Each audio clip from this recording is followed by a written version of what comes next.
I think I can make it across. One go. I can get it done. You can trust me. All right. It's going to be easy. It'll be literally a hop across the Mississippi River. I mean, you've got the broad shoulders, but do you have the arm strength to sustain it? Well, I mean, it's going to take, it's a multi-tiered effort, you know. It'll be kind of like an Iron Man, but I think I can. Strong current.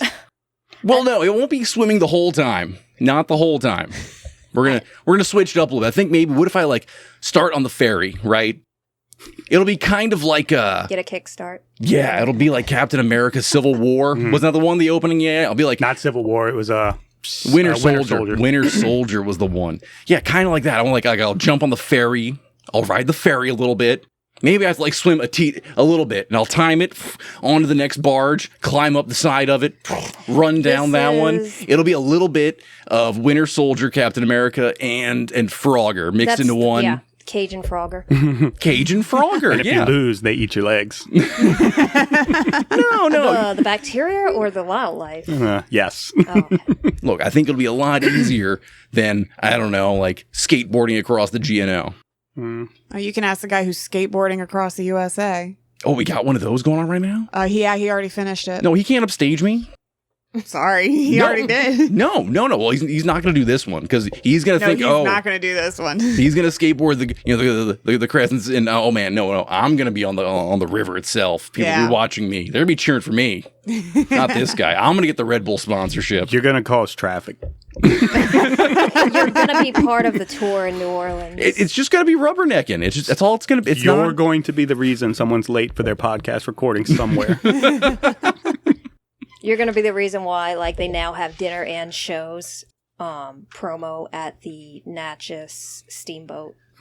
Yeah, I'm going to be drawing business to them. I'm telling you, Red Bull spot, come here. We need it right now. Okay, we can use it. You thought you were just getting the Mississippi River. No, you're getting more than that. Oh, we're getting so much. The Steamboat X Games. Steamboat X Games. Line it up. Does that mean you could run on the paddle? That's one of the parts where you be. have to, instead of a treadmill, it's run on the paddle. That's an endurance run. You've got to stay afloat on the paddle. Yeah, we can add that in. No problem whatsoever. The hard part for that is we would have to find out if we get to save money or if we have to pay extra to get the Calliope player to stay home. Oh, no, that is right out. Mind the boat! Mind the boat! Last time, we talked about how passionate we are in our city. We talked about some of the ghosts that are floating around, living amongst us. We talked about the tropes and our stories that we love. We talked about comic books and our new hero, Absolute Batman. And we even covered a remastered album by a local band, Down. Maybe you've heard about them. We are the Pirates in the Pontchartrain. I'm your host, Ross. I'm here with Travis, JC Fox, and we have Valerie in the booth. Come check out our booty.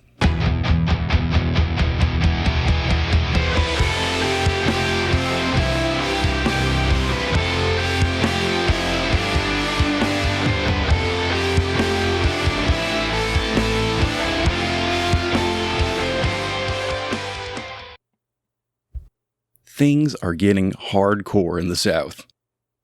It's all building, right? It's just been developing.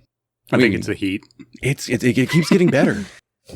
I mean, right now, while we're recording, we had feels like 114 kind of day. Mm-hmm. Yes. We also had torrential downpour, flooding in places. Kenner actually doing better than others. Man, good for Kenner, surprisingly. It was one pump in the city. It was just not working. Yeah. Usually it's 10 of them? 5 of them? But you heard about it because it was the rich part of the city. Yeah. Yeah. When you pay more and it doesn't work. But if you are frustrated with the pumps, if you are frustrated with the weather, well, we got a good little public service announcement for you. You need to hop in a mosh pit. This is the time-tested way to get all this energy out of your system. Guys, especially, we're going to cover it later in the events. I mean, there's a lot of reasons to go get out there on the dance floor and do some pushing, some shoving. Throw some bows. Yeah, throw some bows, all right? We don't support crowd killing, but we understand it happens sometimes, okay? Look, there's a balance here, right? It does take a certain kind of music. It does take hardcore music Yes, it does. to get a mosh pit going. I mean, you're not going to go to a Luke Bryan show. Is that a country star? Yes. It's a country star. And what about a Mark Bryant? Is that one? I That think you made that one up. it might be, but not gonna go he might be like hardcore. underground. Still. Henry Stapleton. You're not going to Close. go to... You're so close. Isn't it Josh Stapleton? Chris Stapleton. Chris Stapleton. Martini McBride. No. No. So you're not going to mosh to those ones, all right? It just No. it doesn't happen. So we do. I mean, we've been covering like how sludge metal. It's one of the big ones around here. It really is influenced. It's kind of what kept things around. But we also have hardcore music appearing. Things have been big in the past year. We've had another release by Knocked Loose. I feel like in the past couple of years, Knocked Loose is responsible for bringing hardcore music to the nation as a whole again. It's a hard one. It pops up in spots across the country. But there's been more of it going on. And it's just a place to let loose. So I think we just need to cover some of the etiquette of being in a mosh pit. Maybe first we just need to define like what they are. Mhm. I mean, we know the music that attracts it. I mean, it's going to be hard rock and metal. Maybe Well- metal more than hard rock, but You can do it ironically, too. I've seen a mosh pit at an MC Chris show when he's playing I Want Candy. There is one guy I've been showing Ross videos of. He finds the weirdest songs and he starts two-step into it. And yeah, that makes sense, but I don't know why you would. and there's right. Yeah, see the two-step. I think those are important, even in hardcore music too. All right, not just. I mean, hardcore is its own scene, its own genre, but I think it applies also to like. I mean, there was hardcore came first. Mhm. It was the Bones, I think. But you develop that. You get the bigger genres after that one, too. Without people just screaming into microphones. I don't know. And just big old chunky riffs. Lots of chugga-chuggas. Hey, the chugga chugga does it for so many of us. Play the fight riff. Shirts pop off. It's a one. You got to know what kind of pit you're in first. Mhm. Right? I'm trying to think overall, like, there are different styles of pits, first of all. I mean, if you're just going to say a hardcore pit, I mean, man, if you're at a hardcore show, you're at a punk show, it's more of, well, you're an autonomous collective. I mean, you're just a bunch of people. The stage is open grounds. I mean, like barricades, you can just tear them down. Maybe don't. We don't recommend that. But Right. things happen at But that's shows. punk rock. That's Survival That of the is punk fittest. rock. there's a lot of shirtless dudes. Things happen at hardcore that really, like if you have a lot of aggression to get out, that's probably the one to go to. See, you made me think of Dante's Infernal. Like, whenever he said hardcore, like, at the bottom, I'm just like... I mean, It's probably happening down there. I mean, Dante's Infernal has a mosh pit. definitely I think Okay. a mosh pit within a mosh pit. I mean, hardcore ones, lots of pushing, lots of shoving, lots of sweating. There might be actual fights happening. That's thrash. No, there's some over. I feel like in thrash ones, it's the bucking up. There comes a problem. Yeah. But hardcore, I mean, it's literally you're clawing, you're fighting, you're scratching. It's everyone's screaming. I mean, you have the lead singer usually hopping down into the pit itself. Yeah. He's probably fighting you. I mean, Maybe. if it's terrible, like if we don't. Luckily, there's not a new version of G.G. Allen. Luckily, so Oh, thank God. yeah, we don't need more G.G. Allens in the world. But someone's probably gonna do it at some point. I mean, Dillinger Escape Plan. I feel like Greg Puciato. He definitely. I mean, especially when you're as jacked as he is, it helps out. Hardcore pits, though. I mean, that's what they are. You might actually be fighting someone. There might be blood involved. Fighting for your life. After that, before we just get to good old, circle pit. I feel like circle pit's the next good evolution of it. Pretty simple thing, right? It's exactly what's in the title. You're running in the circles. I mean, you're finding this with groovier metal, I would say. Mhm. I think that also goes not just artist to artist, but song to song. Mhm. Because I've seen many videos for System of a Down shows, and there's lots of people just throwing arms and throwing kicks. But the second Chop Suey comes on, it's just like 8, 9, 10 circle pits on the floor. They just pop up sporadically. Yeah. Like, we're not going to get to the pit. We're going to start the pit here. Yeah. You make do with it, and you're just going. And then, of course, I mean, like in the midst of this, and then, it depends on the song that's playing. There will be moments where it's the breakdown, right? So we're going to have circles going, and, then all of a sudden it's time for the breakdown. Well, heads have to collide, all right? But they're pushing, they're shoving. And that's the fun stuff. That's personal favorites there. If you really want to be Circle aggressive pit. in the circle pit, you just go the opposite flow. And then eventually those people grow up to be the people that walk through the malls. You got to be aware. You got to be aware of yourself in a circle pit. I've definitely been at shows where, the pit's forming and you're going to get run over. All right. Mm-hmm. It's a chainsaw that it starts spinning. It cuts through and it makes its path. I mean, join or stand at a safe distance. Bulls. I mean, the running of the bulls happened today too. The safe distance not being right on the ring of the pit. Yeah. Be aware of what's going on. Ever expanding circumference. So many people complaining, I didn't want to be in the mosh pit. I don't want to be this close. Well, move. The mosh pit is a living organism itself. Yeah. Don't buy the ticket that actually gets you into the pit. Like, Right. Unfortunately, we have those now. Right. That is some bullshit. We have We're monetizing the pit now. Yes, we are. The pit's been monetized. We're monetizing Fight Club. That's supposed to be like It's the tiered thing. Damn you, Live Nation. Absolutely ridiculous. That's a whole different conversation. But thrashing around to thrash metal in a circle pit, probably best times, I'd say. I mean, find a thrash metal band. It's going to happen. It's just it's what's supposed to happen. Just good old fashioned pushing and shoving. I think the problem is when you get into not specifically death metal, definitely the deathcore scene has kind of taken over this one, which is good. You get most of the, it's not just, you might think it is hardcore, but I mean, it's the fight dancing. Mm-hmm. I don't know what it is. I can't do the fight dancers. There's something to it. It's a very performative thing. It's interesting because this is not a fighting style. This isn't like, I'm practicing a martial arts. Like, this is its own You're thing. not out there breaking out Taekwondo katas. There's like, it's all these dudes who have never taken any kind of disciplined martial arts class, but they all know the same swings, the same whatever it is. They all saw the same movie. Probably. They all saw the Karate Kid. Memorized the same sequence from Punch Out. Don Flamenco's got this one. These are the ones you get people doing like they're gonna suddenly like they never do cartwheels, but suddenly they think they can do cartwheel kicks in the middle of in the pit. God. Played too much Tekken growing up.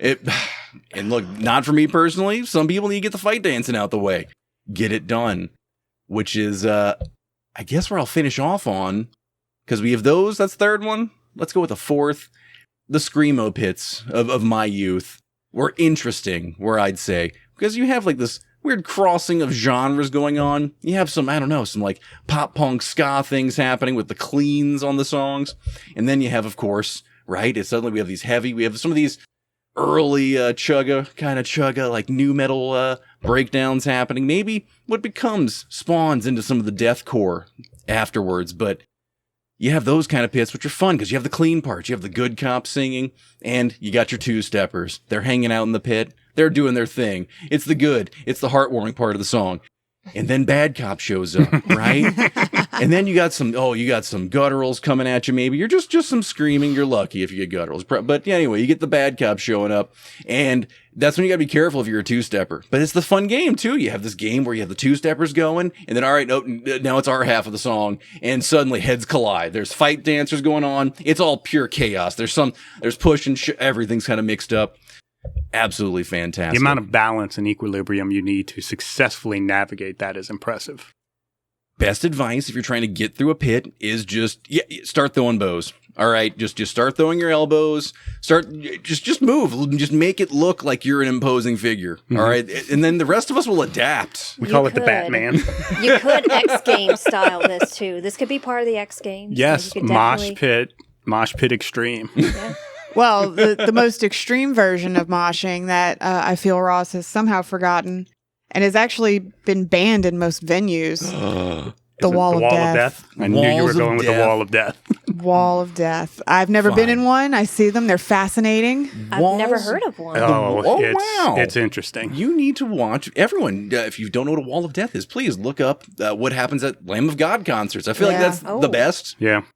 Generally, I mean, just fans love them, and it's been happening for about 20 years now, more. Mm-hmm. Something like that, yeah. So many bands want to have a Wall of Death happen. I'm not including it as like a pit style because those other ones, like that's like things that happen throughout songs. This is like organized, asked for. The singer starts initiating it, but then the crowd all they got to hear is Wall of Death, and they know what they need to do. It's time to Sounds sacrificial, so I It guess kind of it's is. fitting. I guess it's Yeah. fitting for Lamb of God, then, Yeah. sacrificial and...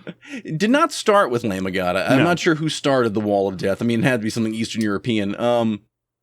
We're going to have to go with... Yeah. I mean, there is a medieval nature to a Wall Oh, of Death. I do have that. It's Oh. said to be invented by American hardcore punk band called Sick of It All. Not familiar. They're sick of it all, so they made the Wall of Death. Yeah. But you will have a lead singer is going to have to... I mean, the music's going to stop. The lead singer is going to call out, and they're going to announce it's a Wall of Death. And most of the crowd understands. You part the sea. It spreads as far back as you're allowed to in the crowd. And then, at the command of the vocalist... or the musician, the at band right themselves, drum right? beat, yeah. Hey, maybe when that first china clacks, right?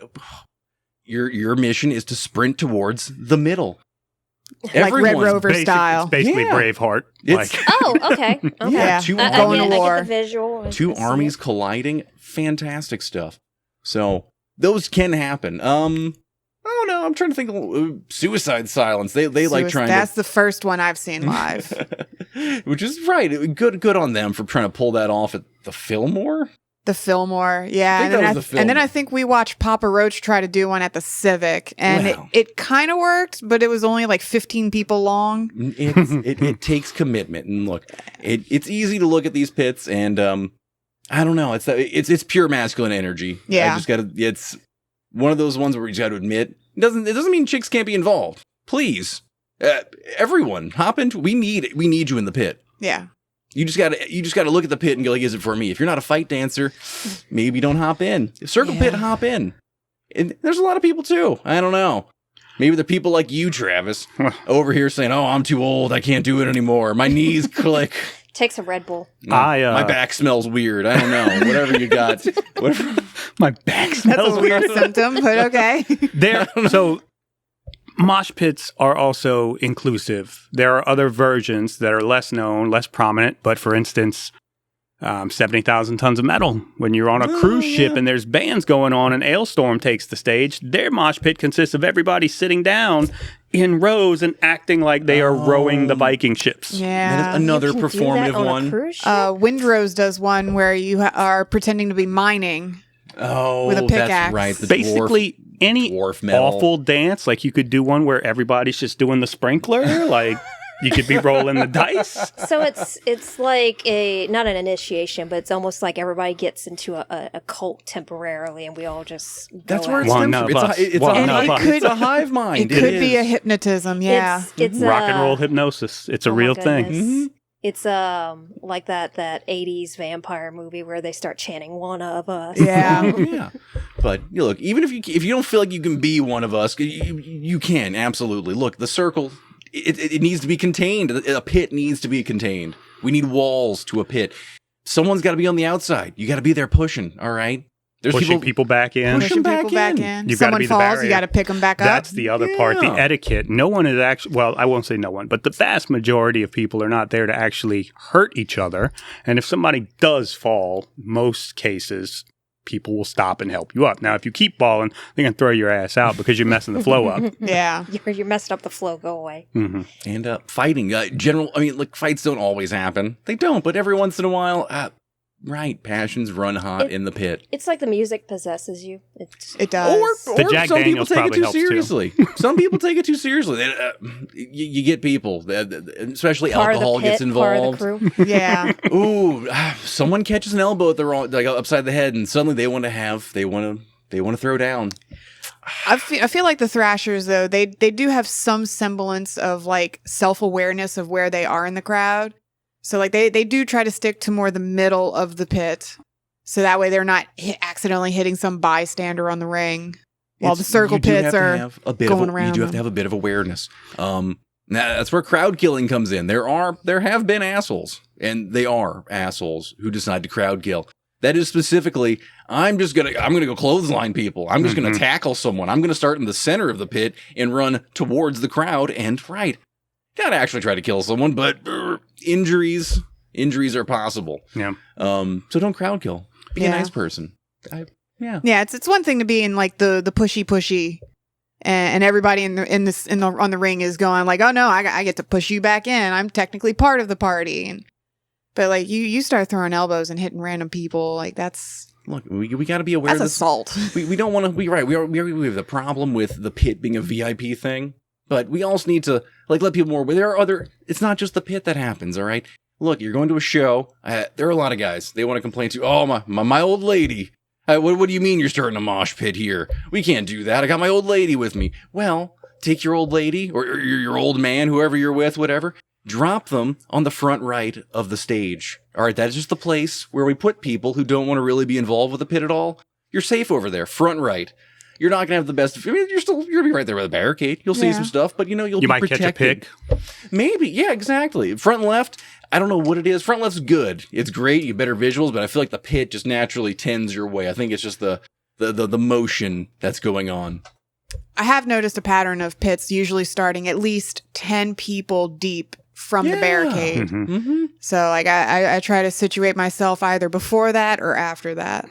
And don't underestimate the person in the center of the pit in a obvious costume for attention. Just because he's dressed as Winnie the Pooh or a doesn't banana mean he's not ready to go down. And the more ridiculous the costume, the more obvious he wants the pit. Please, the guy in the inflatable Pikachu costume wants to be pushed around. I have prepared for this moment all my life. My T-Rex and me are going. Oh yeah, I don't know how people sneak them in. They do it.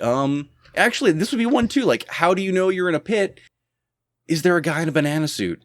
That's There's probably usually a guy in a banana if suit. you're next to the guy in the banana suit. Well, he's opening the pit. Yeah. In fact, if you're wearing a banana suit to show, You're probably opening the pit. you have to. You're are obligated. obligated. Yeah. Like if you do not open the pit, then we got other issues. Okay. Look, these are just things. We're just passing along the information here. The banana pits. We're not going to the banana pits. But going back a little to the etiquette part, I have noticed a lot in mosh pits that I've witnessed that it can be majority dudes, if not completely dudes. The second a woman jumps in, they turn it down like a couple of notches. We're self-aware. We recognize just some because, things. at least for a moment, they want to get like an awareness of like how into this are you before they go back up to 10. What does her old man look like?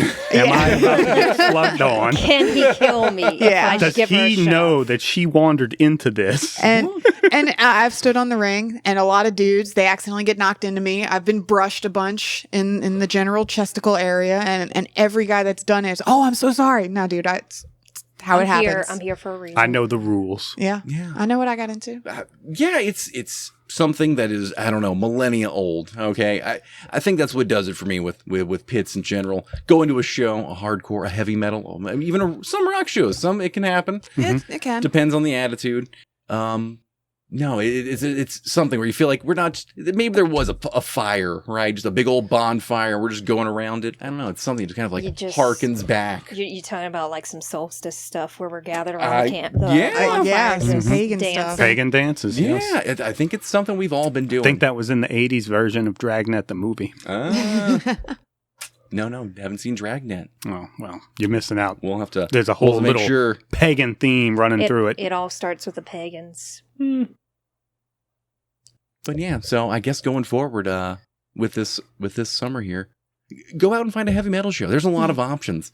Get in the pit, be a part of it. Bring a lot of chicks. I mean, all the chicks, get them together. Throw all the women in there at one time. Let them do their own thing. Let them know they can. Yeah, let the figure it out girls for themselves. have an all girls pit for one Maybe song. we need to like do that one. Have that one moment where we just say, no, drag your old lady into the pit. I right? think there was something like that, but it wasn't called the pit. Well, yes, it was a pit. It was just a mud pit. So you did the mud wrestling. It was a Jello pit. Yes, there you go. You got to do like a Sadie Hawkins dance pit where the chicks bring their dudes in. Like the chicks start and they select who goes into the pit. Ooh, that has extra layer to it. Okay, we can work with this one. We'll have to get on the phone with a few people. Yeah. Now, if you want to survive a mosh pit, maybe you should look towards one of the most hardcore science fiction realities that's been crafted out there. I'm talking about none other than Warhammer 40K. Wildly popular. It's been around since the mid to late 80s. I forget if it's 86 or 88 personally. Somewhere around there, this science fiction, it comes together versus some magazines and a tabletop game. But at this point, I mean, we have quite the I'm not even sure, like the trove, the treasury of the Black Library is full of books. I mean, we're in the hundreds of books that are available in Warhammer. There's everything and anything there to describe the universe of Warhammer. And it was upon me, and I had to make J.C. Fox read a Warhammer book. So how did that go for you? It was pretty hardcore, wasn't it? It felt like I had a grasp on it for like the first, I want to say, half of the book. And then I felt like I took a nosedive into a completely different lore. I was like, okay, that they just swept the rug under my feet and went, you thought this was just going to be sci-fi military? Oh no, it has horror. It has like things you couldn't even grasp. It's got like, I think even like detective going on. Like, and I'm just going, I thought I was just going here reading some sci-fi military. No, it was definitely not. Well, you did choose to begin with the Horus Heresy. Mm-hmm. Which is, I mean, the beginning of the universe. This actually wasn't even, I mean, it was talked about for many years, but it wasn't until the early 2000s we started having books in this series, which expands to a 54-book series with a long, I think it's like 11-book finale now, or is it 13 books? Like it's more than one, I'll give you that. It is quite, everything about this series I think fits the mold of hardcore. What's the content of the books themselves, and just the scope that it can manage too. And there's so many little details along the way.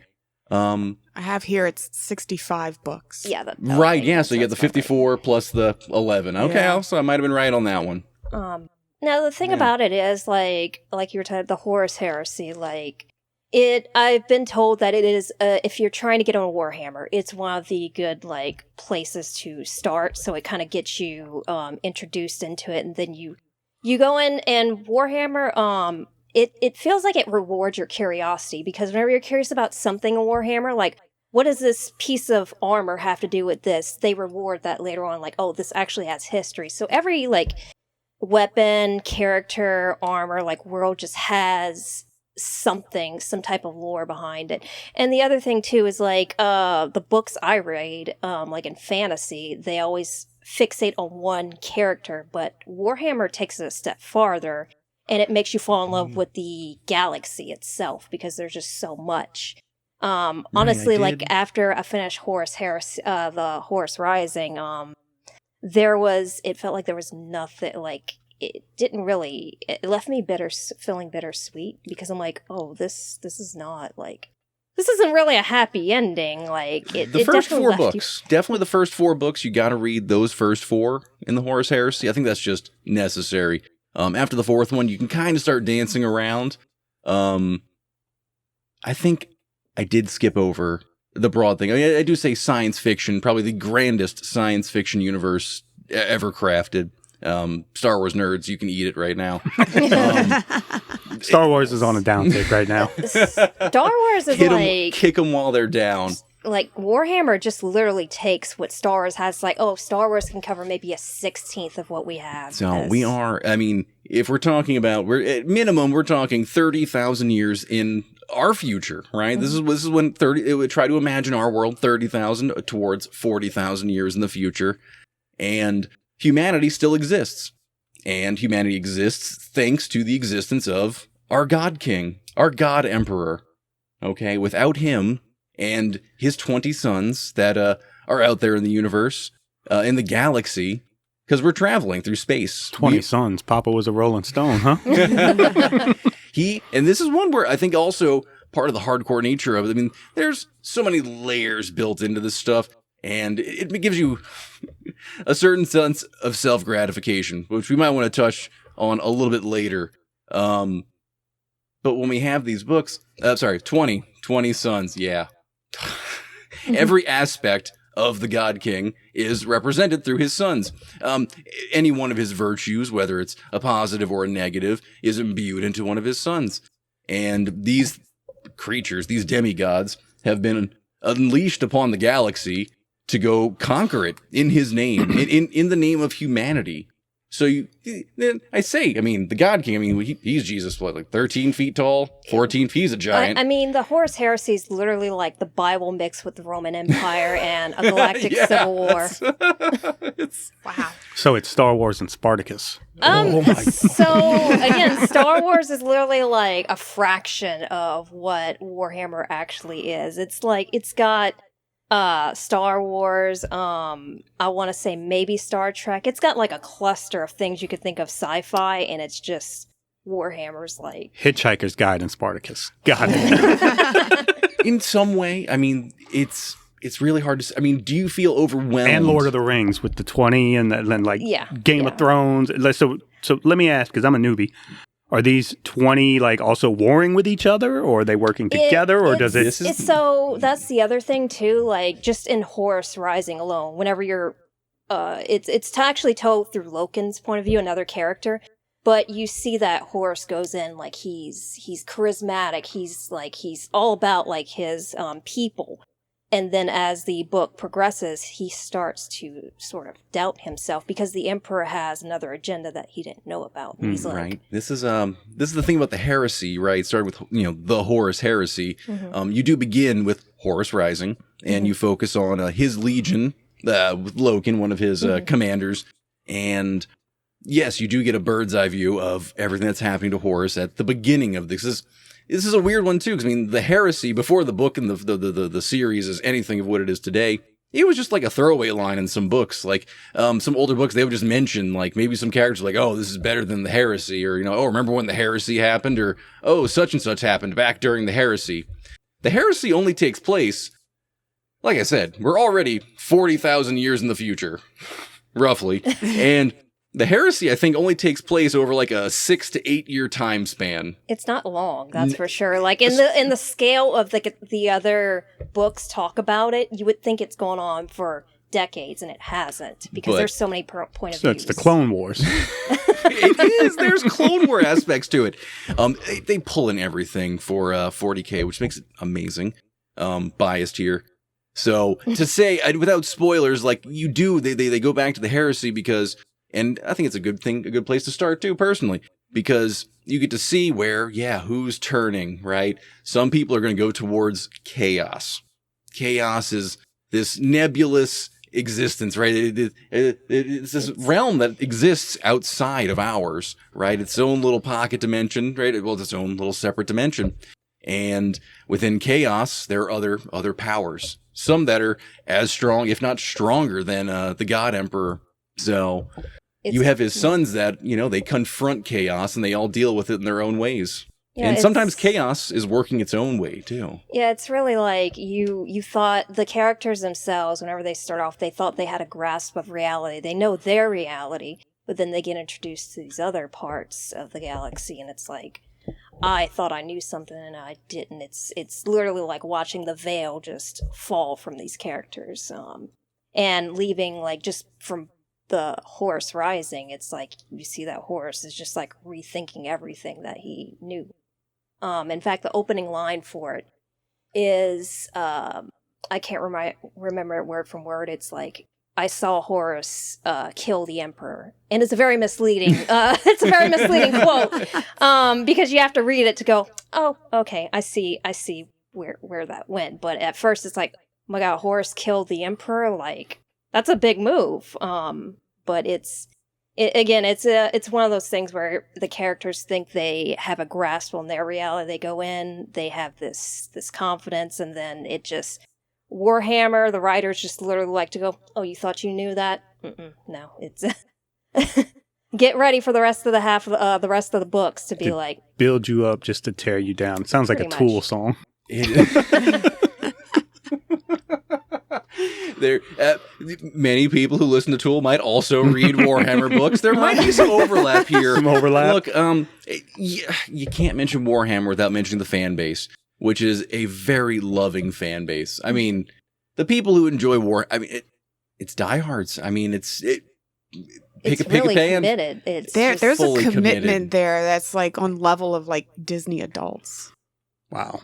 It feels like almost like a religion. Hardcore. And I feel like I've only seen like a small percentage of it when we were going to play at the game store. And just the fascination of like, all right, we're getting ready to play this game. And everybody's walking in with like 2-3 cases of carefully selected and placed miniature figures and the scenery. And just like, why do you need all that? I want to know this. Have y'all ever witnessed like a mic drop moment where somebody pulls out this character that everyone else just shook? Like, oh crap! Not I feel like I would get personally. Not goosebumps personally, watching that. no. But I've No. seen like Yeah. videos of game masters where they throw it in, and the players immediately go, "No." For D&D have experienced those moments, right? When like a Tiamat figure, Right, you get a yeah. giant dragon coming up on there. Not personally have it because I don't play the tabletop game for Warhammer, but everyone I know, I mean, you have to be hyper aware of all your opponent's pieces. I mean, you have to understand how armies work. I mean, it takes a certain kind of autism to handle Warhammer. They're like breaking out rulers oh yeah, to make sure that their statistics and everything are you correct. gotta have a ruler. You gotta have it clipped. Yeah, you gotta have a Everybody's got like tape measure measure or something. ready Yeah. to go. Lasers for line of sight. For it is Yeah, don't they're want to drift too very much. I feel like detailed. Special paint kits to touch them up on the fly if something happens. Well, the paint. Well, yeah. Well, paint. Actually, that's one we'll top back to the books to keep it there, where the heart of everything is, because the colors matter, and this is one where like you kind of see in high fantasy, and this is like sci-fi, like it's to this level, this degree. All these little things matter. I mean, certain factions have certain colors on them. You have to be able to identify them. You have to be able to pick out a mark on a shield and know, oh right, yes, they're my comrade. And yeah, right. Some of these moments, I don't want to spoil too much, but right as you're developing, I forget exactly Horus Rising. No. When the a Galaxy of Flame, the second one, definitely, kickstarts some of the confrontations between the brothers, the Primarchs. Mhm.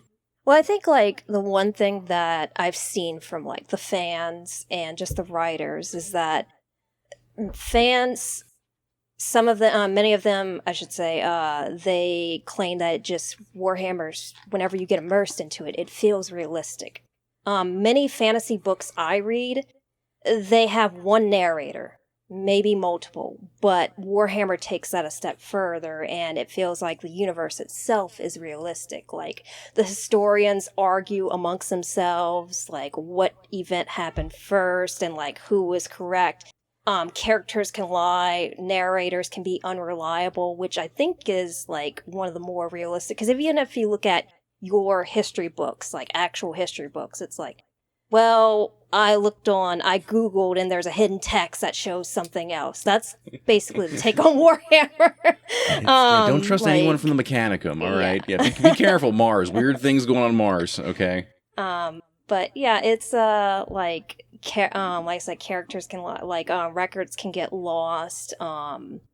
Planets can vanish. So I feel like the fans, they really like whenever they talk about how it's realistic. And they describe it like that, it's like, okay, yeah, I can see why this would be something that you would get immersed into, because it's not just one thing, it's multiple things. Whenever you think you've learned about one thing, you've got 2 more questions in the bag that just came out from reading one book. But I like, just from me reading the Horus Rising book, I'm like, okay, I feel like I'm locked in now. I gotta keep seeing this through, because I have more questions and I need them answered. So I'm sure Warhammer is gonna reward me with that curiosity later on. Don't let a Warhammer fan get too much into it. Like, even I'm trying to be very careful right now, and not just I don't want, right, no spoilers. Well, minimal spoilers.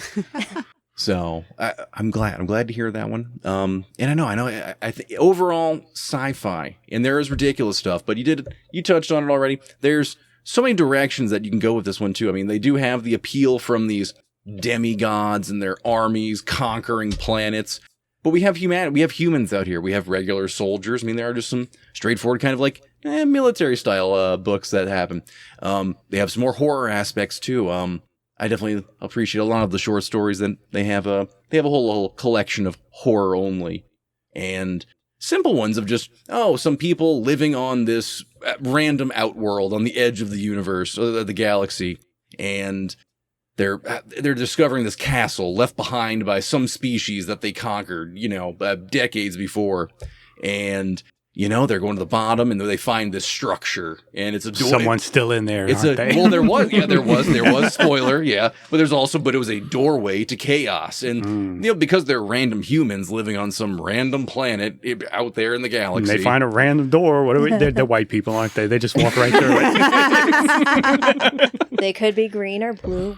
It was. I guess I kind of feel like the Babadook, maybe, if I had to, know Babadook. without screaming children, or if there was a screaming child that got eaten by the monster. So but yeah. So there are different directions you can go with in this, and one of the other ones I think that bolsters some of the fan base.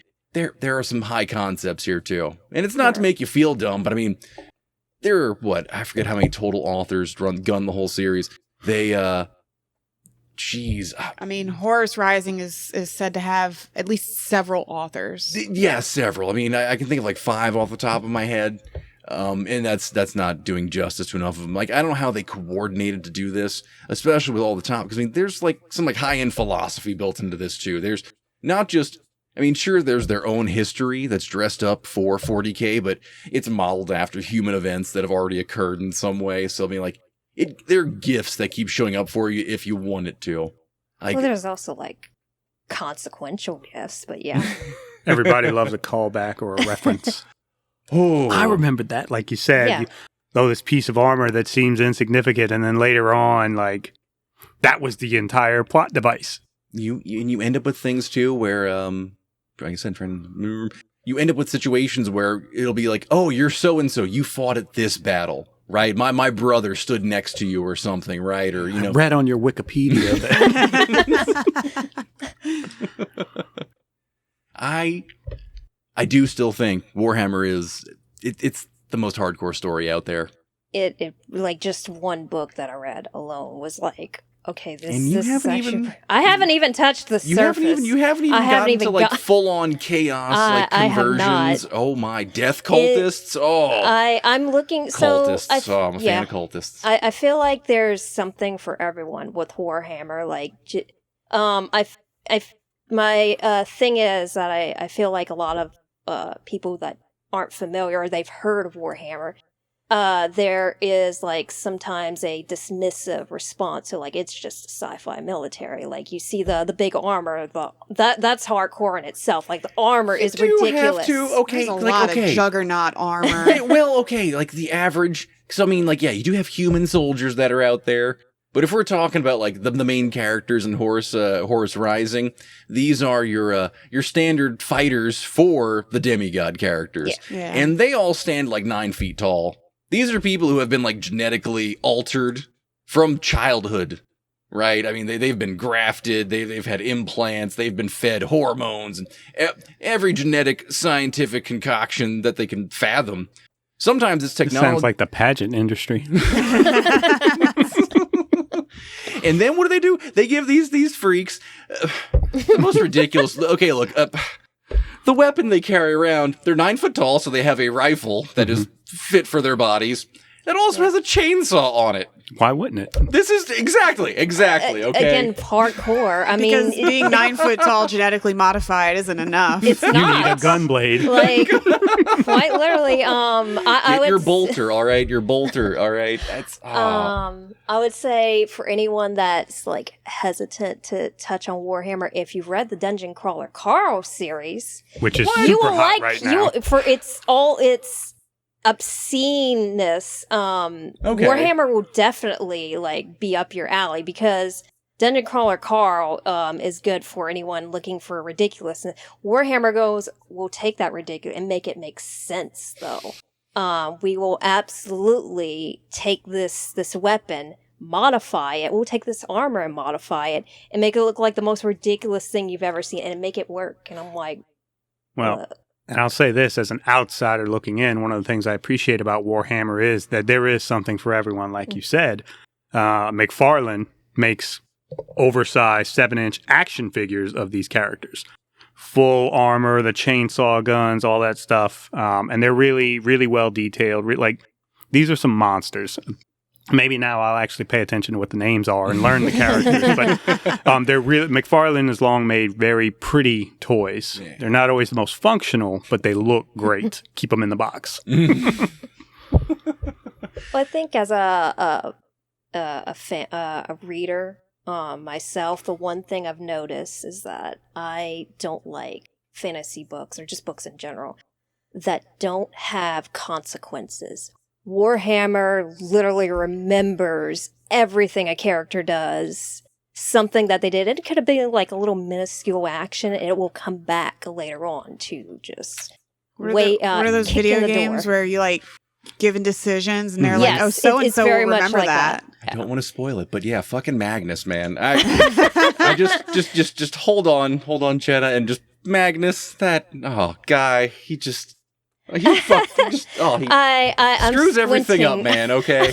I'm squinting at every single character because I know everything that Warhammer gives me, it's going to be some relevant to something later on. I'm going to read it. I'm going to go,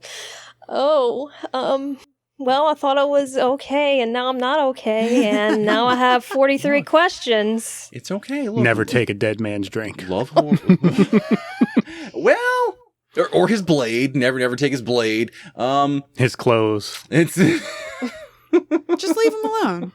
Yeah, so that might be a bad decision, too. It may somehow, All yeah. right. You pretty much are screwed no matter what you do. and that's not the real stuff. That's before like chaos too. Chaos. Oh, that's a whole. There's like I said, so many things to discuss in Warhammer. I mean, like there are actual like evil gods out there manipulating the world through. I mean, they're like the four horsemen of the apocalypse out there, just living in their own little dimension, and then they sneak across and screw with everything in their own ways. Oh. We got Slaneshi sex demons. Can we talk about Slaneshi sex demons? And next time. Next time? Okay. Maybe next time. But for now... My curiosity's piqued. It sounds like Death by Snoo Snoo. with definitely more claws and tentacles. Tentacles? Teeth. Tentacles? Are you... No. You said the secret word. No. Next time. All right. Next time. So, if you're interested in Warhammer, I mean... Get out there. They have, you can just go find it on the Black Library. Just Google the Black Library. You'll probably end up there. But Games Workshop, all the books. You have to find one that piques your interest. I mean, you can start with the Horus Heresy. I think it's a smart move. And the books aren't big either. Like for the Horus Heresy, like the books, Most of them are somewhere between 400 and 500 pages. Yeah, and if you're familiar with like how big The Hobbit is, it's about that size, I want to Yeah. say. Or do it the way like it all started. Maybe so go many of find them. go find a local game store and go ask them about their Warhammer campaign books. You can find the campaigns. You can find special books just on specific armies. Pick one because you like the color. All right, there's a whole army that they all have wolf names because there's some kind of like Viking wolf army. Okay, Sounds like how I pick bottles of wine to drink. yeah, exactly. Oh, The Prisoner? I love that Iron Maiden song. that actually, that's It's a really good wine. It's really good but wine, that's too. why I drank it the first time. Yeah. True story. So, check your game stores, check your bookstores, and, maybe give Warhammer a try. Sometimes we choose to do more hardcore things than read a book. Don't we, Travis? I believe you're talking about the age-old sport of grappling, wrestling. Grappling, yeah. No, I don't want to talk about any of that, like, pancration stuff. No. I'm not talking about this bare knuckle stuff. No. Good old-fashioned American wrestling. Okay. And... I mean, sure, we have some stuff on TV now. It's entertaining. They do some cool stuff with ladders. They bang it up in AEW, don't they? They do. But, I mean, there is a specific brand of hardcore wrestling. Yes, there is. So I mean, how far back does that go? Picture it. King of the Ring, 19... No, I'm just kidding. I'm just kidding. No, hardcore wrestling actually did start in America back in the 70s and 80s.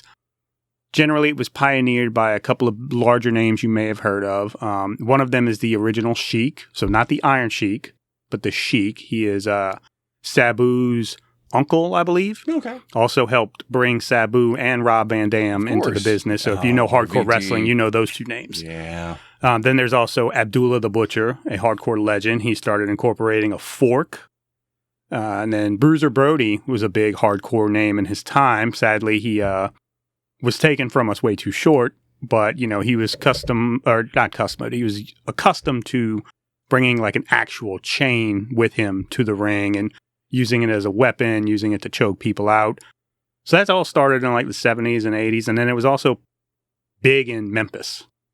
Jerry Lawler, Jeff Jarrett, the hardcore matches were basically, they started off as no disqualifications, no rules, anything goes. It was almost no holds barred, but the action wouldn't stay in the ring. They'd be fighting in the concession stands and things like that. Just enough to try to blur the lines where it's like, okay, maybe they weren't supposed to do that. Right? And then it also, at this same time, got big in Japan. I forget, the name escapes me of the actual organization that started it there, but then it was just kind of this underground thing. And then in the 90s, you've got Paul Heyman, who took over Eastern Championship Wrestling, turned it into Extreme Championship Wrestling, because if you're going to compete with WWE and WCW, Eric Bischoff says this, great, you've got 3 choices. You can either be the same, you can not be as good, or you can be different. Paul Heyman chose to embrace that hardcore type of wrestling and took it to a different level. So it wasn't just no DQ. They started incorporating There was a tables, level of brutality. Yes. Tables, ladders, chairs, staple guns, thumbtacks, Legos. I was going to say, when did they get to like the barbed wire? And then said Barbed barbed wire. wire is not cool enough. Explode the barbed wire. Yes. Well, when were barbed wire matches banned? I mean, I think whenever ECW stopped being a thing. I don't know that they're banned, because AEW had an exploding barbed wire match a few years ago. Oh, okay. Now, the exploding part fell flat because I guess they used some... it's not like back in the day. So when you think the Texas Death Match and things like Yeah. that with Terry Funk, like they had actual explosives rigged to the ring. People got burned and scorched. In AEW, they had a couple of sparklers go off, and it was very Joe Dirt-ish. It was Kenny Omega and Moxley, and it was like, oh, man. But hardcore is really just like, we're going to go away from the traditional norms of, all right, headlock, I'm going to throw you to the ropes, you're going to duck my clothesline, things like that. Now it's like, we got kendo sticks. WWE did a great job with a hardcore division in the 90s. Before the match, you've got people like Crash Holly coming to the ring with a shopping cart that they basically just raided a Home Depot. You've got trash cans. You've got cheese graters. You've got stop signs. Cheese grater. Forgot about that one too. I personally, I'm a fan of just getting a tube light, just getting whacking Tube people lights. with tubes. Oh my god, that's Yes. fluorescent tubes. It's just great. I think it's effective and really frustrating to pull out of your flesh.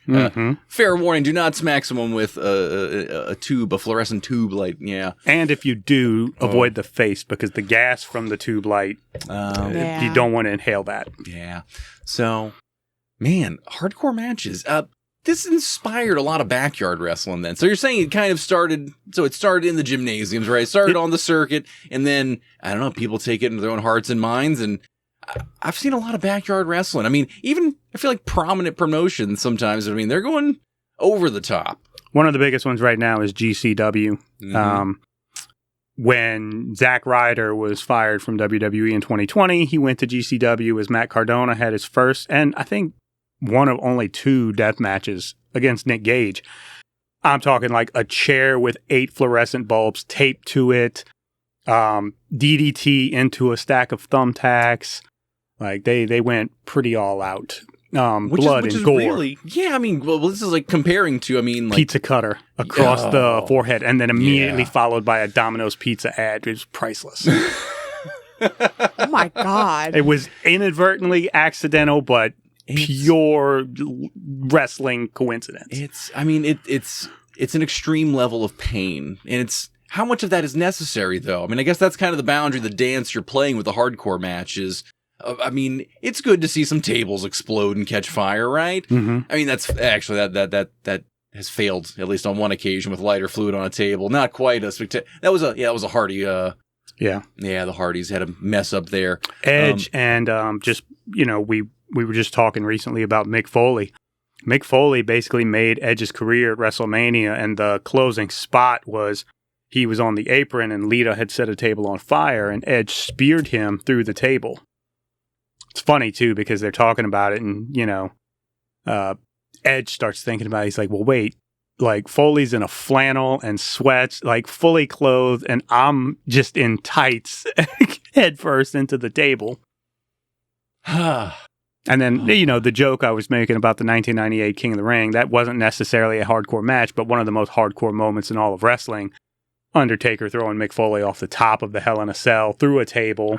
That was definitely inspirational to me. I mean, then got up and continued the match. He wasn't supposed to. No, he wasn't. And he climbed back up and went through the top of the cell, had a chair land on his face, knock a tooth out. He pushed his tongue through the hole in his lip.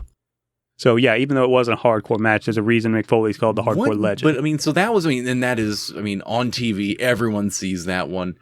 I guess, I'm really trying to think about this one, too. Shane McMahon, I think for me also, if we're talking about big promotions, Shane McMahon is probably one of the most hardcore guys out there. Some of the stunts he pulled off in the middle of, not the friendly, that was not the Attitude Era. That was the Ruthless Aggression Era. Yes. That was that one. If you're thinking King of the Ring with Kurt Angle, right? That was Ruthless Aggression. Oh man, Shane McMahon being thrown into that glass pane, was it the third or fourth time it broke? It varied because smash one. The glass was supposed to be there can be some failures with the props. It was supposed to be fixed, but the problem was the pyro was interacting with the glass, so they had to reinforce it, and they didn't know that. So Kurt. It took like 3 or 4 belly to bellies to get him through. And then the rest of the spot was, he's coming out the other side. Had to do it again. And kudos to Shane. He took him like a champ. Yeah. I guess I'm trying to go through the progression here. So we have them. the Hardys, they do a lot of extreme work. Nowadays, I guess kids are growing up with Darby Allin. Darby Allin. Yeah, Darby Allin's kind of leading the way, and then Moxley. Moxley bleeds when he starts cutting a promo. I love Moxley, but where you and I break a sweat, he just starts bleeding. That's just kind of evidence that he's been through it, though. And also more too. Right? If we're going to talk about this, is a moment where you get to prove. I guess this is a proving grounds thing. Everyone wants to say wrestling is fake. Hard to fake it when you're getting your face stapled, and there's some Finn Balor. Does he do hardcore matches or not? I feel like he should. Not so much. There's some accidental moments that happen in wrestling that are just hardcore. He had to get his head stapled in the middle of a match just to keep going. These are athletes that will push themselves. Yeah, Joey Mercury once took a ladder spot and almost lost his eye. Oh, God. Because his arm wasn't, I'm giving you the inside baseball, but his arm wasn't there to catch it. It split him open. Yeah. Because I'm not coincidentally with the Hardys in that match. That was a New Year's revolution. Hardcore match. The props matter. The locations matter. And there are aspects of it too, and you can recreate that on any number of stages. I think it's better when you go to the small rooms too, because it's that intimate feeling. It's kind of like an intimate feeling, I'd say, that was present at the Wildcat fight that was happening at Southport the last 2 weekends ago now, right? Yeah, Luke Hawks' birthday, the Triple X show, which traditionally is always held at the Southport venue. They did have a main event, hardcore match, which spilled out into the crowd, just like it was very much that old Memphis feel. They ended up brawling behind the bar. I know one guy filming it caught a beer bottle in the junk. Oh my God. Yeah. Yeah. It was pretty wild. It's good because if you do too much of something, it can be overkill, right? But that card, that was the only hardcore match. Yeah. Wasn't a whole hardcore evening. So you're building the anticipation from the other matches. And then when the main event happens and when you've got those two guys, anything goes, it almost goes back to the mosh pit etiquette.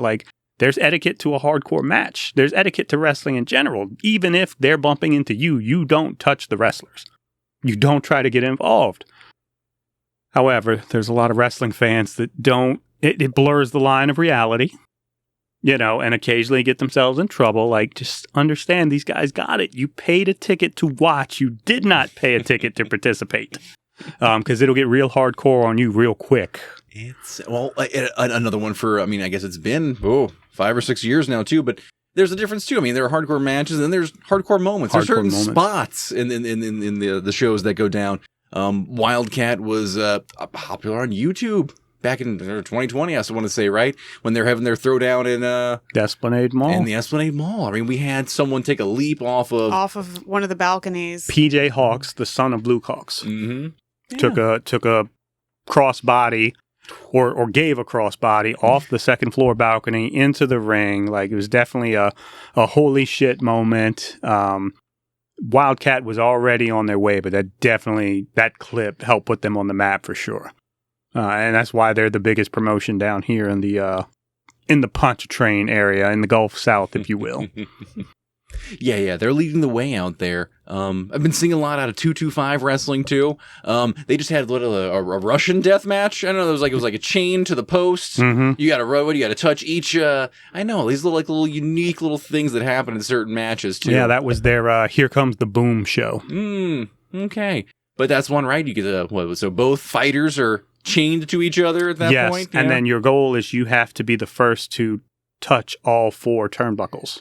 And then there's weapons. The chain itself ends up becoming a weapon. It's almost like a third participant in the match. So there are so many fun things you can do with hardcore wrestling too, and it doesn't just have to be obscene and bloody. Right. Although that is the 10. I mean, we mentioned Moxley already, who's his head's gonna get split open, but that's part of the. He's bleeding because we're talking about him right now. So yeah, to your point, like my favorite thing about wrestling is the Royal Rumble. And it's literally, you get that countdown, right? And then there's a pause about 2 seconds before that person's music hits. And in that 2 seconds, the possibilities are endless of what you're about to witness. Hardcore matches are the same thing. Somebody goes under the ring and they pull out that black bag. Is it thumbtacks? Is it glass shards? Is it action figures? Is it gummy bears? Yeah, like that was a new. Okay, I don't. No, you never know. Like the great thing about wrestling is, once something good comes along like that, how do you make it different? How do you keep the audience guessing? Like, oh, it's going to be thumbtack. No, it's Matt Cardona dumped out a bunch of his own action figures and body slammed somebody into it. Well, I mean, they even use part of the stage as well. The countless times when I was watching wrestling where they pick up those steel steps and just throw them at somebody's head. Oh, Ciampa just took Jericho's head into the steps too, or like recently. Oh my, yeah. Jericho with the split head. Oh. And then they're like wrestling on top of the announcers' tables. Like these guys are working. Leave their table alone. No, we're going to throw Mick Foley off of a cage on top of it. The budget for tabletop monitors for the WWE has got to be wild. Like, it's probably bigger than some wrestlers' salaries. That and the Mexican announce table.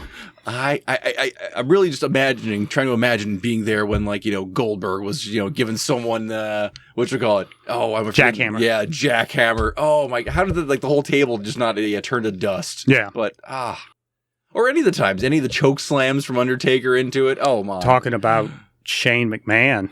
Shane McMahon coming off the turnbuckle and getting all the way to the table. Yeah, the dude's got some ups. Death-defying stunts. Yeah. Alan right now, he's catching some of those. Yeah, that's why there's a definite comparison there too, with all the leaps of faith that are taken. Oh my God. Jeff Hardy made his entire career by being the person who could take the most punishing moves.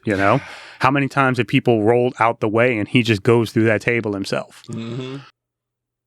Oh, and then the misses too. That's really unfortunate. I mean, you have these moments where the landing pad's not going to be there, or maybe it's just not as what you expected it to be. I mean, people you see concussions out there. I mean, we got to go back to 98. I mean, right, man. How present was he of mind through that? I mean, even he'll say the second half of that fight, it's just muscle memory. I don't know, just going through the motions. It's that hard one. I mean, how do you tell people, get into hardcore wrestling, or it's just something you just see and I gotta have some?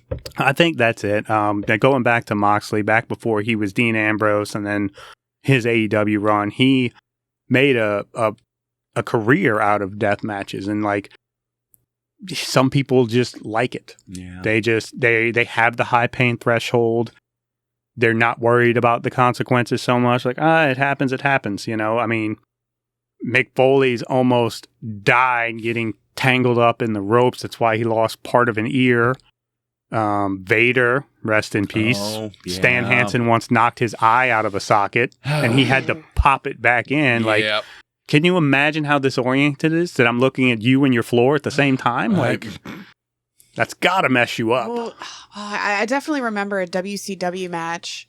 I can't remember who it was, and I can't remember what move it was, but there was a move performed, and I'm watching it, and all of a sudden, nope, match is ended. There's no winner. Why? Because dude who took the hit, his leg below the knee is at a 90 degree. His Psycho Sid, and he took to the top turnbuckle against, or second rope against Scott Steiner. Now, Sid is like 6'9", not a high flyer. Why they convinced him to do this, I don't know.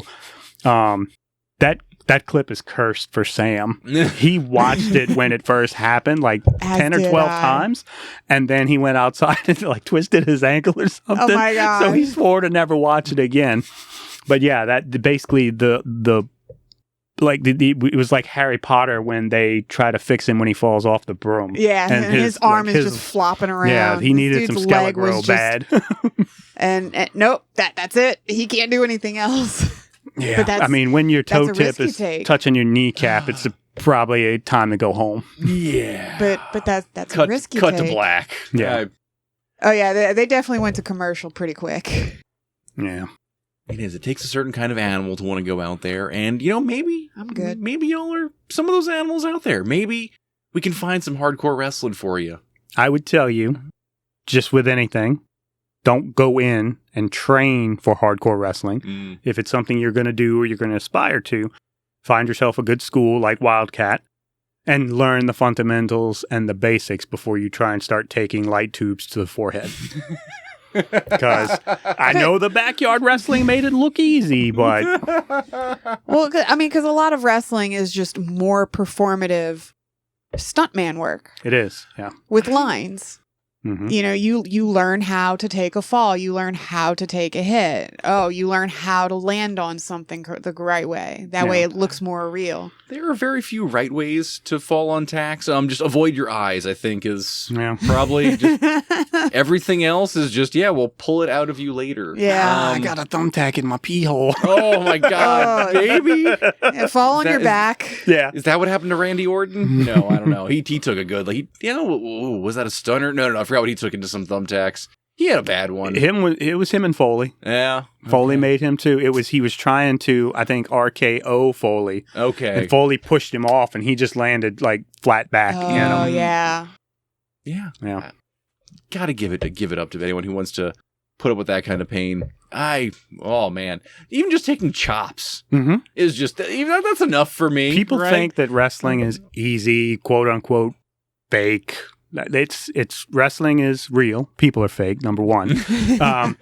Yes, the results may be predetermined, but to Val's point, it's a choreographed performance. There's a certain level of conditioning. There's a certain level of training. Then you can't just be a great wrestler. You've got to be good on the microphone. You've got to understand how to speak the language, how to interact with the crowd. There's psychology that goes into it. There's a level of improv into it. Exactly. You got to be able to take a line and go, and then speak something else that'll build on it. And not just that, but improv in the ring, because, not everyone wrestles the same way. Some people, like Macho Man Randy Savage, would give you 127 detailed notes. Like number 7 is lockup. Number 8 is you're going to push me to the rope. Number 9 is I'm going to duck the clothesline.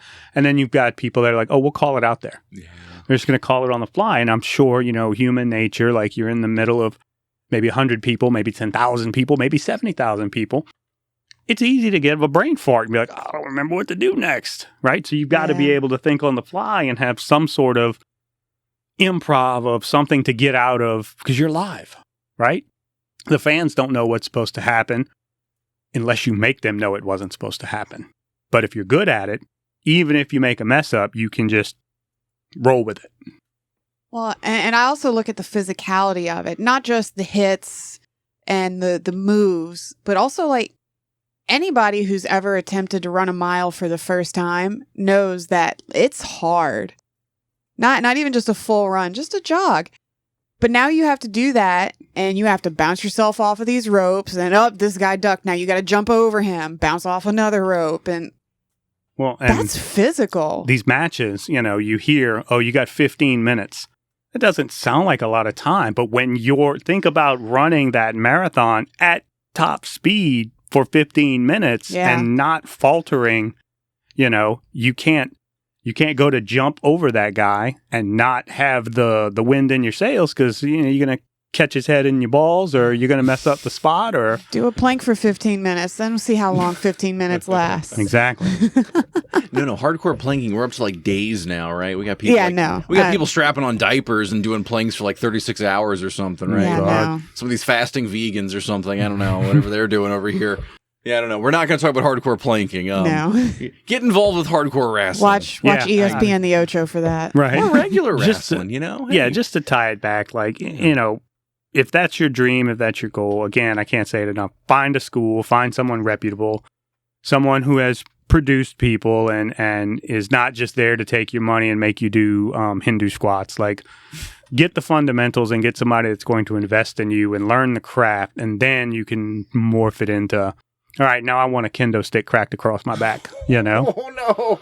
Also, make sure you come up with a really good character and storyline, because some of the characters that come out, I'm just like, why? Why did you think this was the Jesus dude? The Jesus dude we saw in that one video. Why? That's a different. I know who you're talking about. I can't even. Yeah, no, I forget. I know I've seen the videos on YouTube. There is wrestling Jesus. It was more comical than anything. Yes, I mean, it is comic relief. Name. Oh my gosh! gosh! Take a moment if you can think of it. I can't recall what it is. We caught him watching an old Danhausen video. Yeah, I'm not even sure which one it is, but. What a ridiculous character. Ridiculous character. There's no way he was making it past whatever league he was in. There's some levity in wrestling too. All right, we have some fun. Okay, it's not all very jacked guys. It's not all hardcore stuff. Sometimes we have some fun. Sometimes there's comedy bits. Yeah, there are comedy bits. That's why we have Danhausen now. And sometimes it's two. Sometimes it's the merch that's involved. Sometimes we like supporting these people, right? I miss my wrestling action figures. Oh, well, yeah, you I had a ring and everything. I had some of those as a kid too. Yeah. Mm-hmm. You're in luck if you're looking for wrestling action figures, because on the side of not only being a pirate here, I also dabble in online auctions on an app called Whatnot. Well, that's why you are a pirate. That's your cargo. Yes. You're letting us in on some of your secret contraband? For the month of July, rest of the month in August, the next 4 weeks basically, I'm going to be doing 8 live streams selling over 1,600 in-box Mattel wrestling figures. Wow. That's yeah, all right. I mean, you're looking for something for that serious collector Omega level life? toys on Whatnot. Omega level toys on Whatnot. I mean, are some of these like autographed or signed, or just these unique editions? Or there are special editions. So and all sealed? Yes, but there's maybe like 30 that aren't, and then there's one show we're going to do. It's 150 loose figures that the guy had. But long story short, it's a guy that came to shop at my toy store when I opened it, and he'd been buying wrestling figures that whole time. He's transitioning to something different in life, and he's like, hey, I got all these wrestling figures. I need somebody to sell them, and you're the only person I trust to do it. So, I 32 large boxes packed up in my storage unit right now. I've got all the shows scheduled, and it's just... Yeah, there's regular figures, there's exclusive figures, there's San Diego Comic-Con figures, there's multi-packs. You got the 4 Horsemen together in a box set. You've got... Man, what if I got like a nephew? He really needs like Seth Rollins and Roman Reigns. I got probably 20 different Seth Rollins figures and 40 different Roman Reigns. There we go. All right. I'm trying to think who else is really... Yeah, sparking it for people. But, I mean, maybe you'll find it there, it seems. You got, some old, some new, some... There's a mix. So the line, Mattel's had the license since 2010, and we've got figures in this show from the very first series to figures that hit Walmart last week. Okay. So fantastic. Everything in between. Your Mick Foley, your Dean Ambrose, they have not made a Danhausen yet for WWE. He's on his way. Oh, yeah. Yeah, I imagine This time next year, there will be a Danhausen I don't figure. even think it'll be next year. He's hosting a panel at San Diego Comic-Con with them this year to announce the toys. So he's getting a toy. Yeah. But we did have a couple of Danhausen AEW figures. That was the big promotion during June. I sold this guy's AEW collection first. He was happy with it, and he's like, all right, take the WWE. And he's like, Vince McMahon, make me money. You got it, boss. If you're looking for some fun and excitement coming up this next week, I don't think you can go do anything else. You have to be in the city for Creepy Fest. Look, Sheer Terror Records, they're having their annual throwdown. And this isn't just a bash at one bar. I mean, I'm counting like 6, 7 different bars here. I mean, reading down this list, I mean, look, beginning Thursday coming up on July 16th, I mean, you can start your Creepy Fest fun over at the Broadside. You can just go there. We got bands. We got is that one? They have a film screening at the end of the night too. 8:30 at night. If you want to watch on Thursday, watch a horror movie after seeing some music. They're gonna be following that up at a Bank Street bar. Yeah, that's what's going down. Friday, they're gonna be at Bar Redux. There's also going to be at Siberia. I mean, Friday is going to be exciting down there on St. Claude. I mean, you're just going to be able to like walk around bar to bar, band after band after band. If you're into hardcore music, punk, there's some slam going on there too. If you just want to see interesting people doing interesting things and just coalesce together. Practice some of that mosh pit etiquette we discussed. Practice your mosh pit etiquette. And this goes on. I mean, like I said, Thursday night, Friday night, we've got Saturday night. They're going to be at the Crypt. Poor Boys, we're going to have some shows over there. We have such exciting bands that are going to be playing over the course of this entire, I mean, not just weekend. I mean, Thursday, Friday, Saturday, Sunday. Geez, you're going to be able to see things like Evil Army, the Pallbearers, Midnight Sticks, Pussy Rot. Fantastic things you can just witness for yourself. Maggot Sandwich, Atomic Broad, The Bomb Pulse. Look, there's something for everyone. Something for everyone. Bring the kids. Maybe don't bring the kids. I mean, I do believe most of those shows are at least 18 plus. They are. The shows, no. They most of them at bars, you are, I don't want. I'm just kidding, y'all. Don't bring the kids. Actually, Sunday at the Parasite Skate Park is all ages. Bring the kids. You can bring the kids to the skate park on July 19th. Save money on the babysitter Sunday. And expose them to some culture. Yeah, expose them to future hate and ill funeral and non-binary assault weapon. Things, at the skate park, we get out there, get sweaty, crash into people, start a new Jackass movie, whatever's coming to your mind. That's really the big deal that's going on. That's kind of the inspiration for this episode. So, I mean, please support Sheer Terror. There are so many local bands that we're pulling in from across the states too. Meet new people. You're all into the same stuff. Talk about music. Talk about horror movies, maybe. Yeah. Or, hey, look, sometimes maybe you need something a little bit easier in life. Maybe you can go to Rivertown. Rivertown's still a nice little spot. They've been renovating that, especially, I mean, since Ida, since the COVID lockdowns. And Rivertown it's blooming again. Lovely food out there, too. Also at the Kenner Planetarium, they're starting up their Friday night laser light shows. Mm-hmm. All right. We July 17th, get down there. I know Led Zeppelin show. I'm blank on the other two. They have 3 Pink different Floyd, baby. I've seen a Pink Floyd The Wall one there one year, and it was pretty cool. Yeah, I think we saw Metallica one year. Oh, nice. Oh, that's right. On the 17th, we're gonna have a Led Zeppelin, followed by Pink Floyd's Dark Side of the Wall, Dark Side of the Moon, and then The Wall. Yes. Yeah. So laser Led Zeppelin, laser Pink Floyd, iconic moments. Take the kids. Don't eat mushroom gummies.